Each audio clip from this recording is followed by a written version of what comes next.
हे बघा, तुम्हाला आता कसं इंटरप्रिटेशन करायचं हे तुमच्यावरती आहे. आपण ह्याचा असा महत्वाचा अर्थ काढू शकतो की आरएसएसचा एकही माणूस भारताचा झेंडा, भारताचं संविधान आणि Maharashtra registration public registration act स्वीकारायला समोर नाही आलं तर आपण हे मानू शकतो का की ह्या गोष्टी त्या मानत नाहीत, भारताचं संविधान ते मानत नाहीत, भारताचा राष्ट्रीय ध्वज ते मानत नाहीत आणि महाराष्ट्राचा पब्लिक रजिस्ट्रेशन ऍक्ट ते मानत नाहीत, हे आपण गृहीत धरू शकतो का? दुसरी गोष्ट ही एक पब्लिक कर्टसी किंवा प्रोटोकॉलचा भाग होतो की संविधान, भारताचा ध्वज, राष्ट्रध्वज किंवा एक ऍक्टची कॉपी कोण देतं तेव्हा तो स्वीकार करावा, कारण हा तुमचा वैयक्तिक सन्मान नाहीये, हा त्या संविधानाचा सन्मान आहे आणि त्या राष्ट्रीय ध्वजाचा सन्मान आहे. आणि जेव्हा तुम्ही राष्ट्रीय ध्वज किंवा संविधान स्वीकारायला नकार देता तुम्ही त्याचा अपमान करता. आणि आमचं जे म्हणणं होतं की आरएसएस संविधान चौकटीत नाहीये, आरएसएस संविधानाच्या चौकटीत नाहीये, आरएसएस हे रजिस्टर्ड नाहीये, हे तिकडे यांनी न उपस्थित राहून सिद्ध करून दाखवलेलं आहे. पुढची भूमिका काय?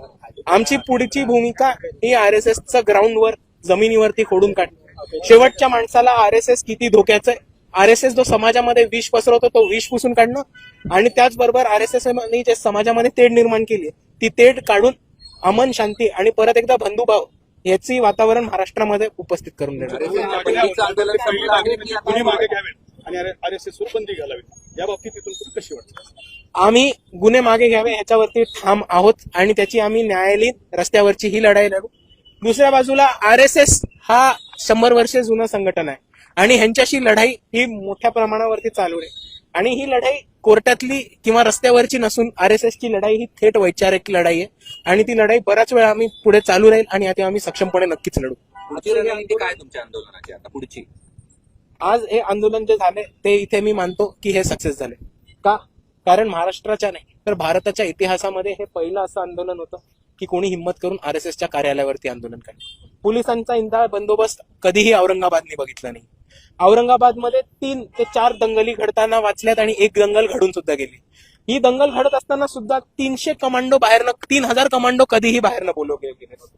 आज औरंगाबाद पोलीसकडे एवढा मोठा स्टाफ उपस्थित असताना 3000 कमांडो बाहेरनं बोलवले गेलेत, 3000 एक्स्ट्रा स्टाफ बाहेरनं बोलवला गेलाय, सीआरपीएफ जवान बोलवले गेलेत आणि त्याचबरोबर क्विक रिस्पॉन्स टीम सुद्धा बोलवली गेली. ही कशासाठी बोलवली गेली, ही कोणासाठी बोलवली गेली, ही कोणाच्या विरुद्ध बोलवली गेली? आम्ही अशी लोक जे संविधान धरून आंदोलन करतो, बाबासाहेबांचं नाव घेऊन आंदोलन करतो, प्रत्येक मुद्द्यामध्ये प्रत्येक ठिकाणी शांतीने मोर्चा काढणार आणि शांतीचा कुठेही भंग होणार नाही या पद्धतीने आम्ही आवाहन केलंय आणि नुसतंच आवाहन नाही केलं तर ते आम्ही पाळलं सुद्धा आहे. पण तरी एवढी मोठी फोर्स ही कोणाच्या सांगण्यावर येतं आणि कोणाला प्रोटेक्शन द्यायला येते, हा मुद्दा आज महत्वाचा इथे उपस्थित राहील.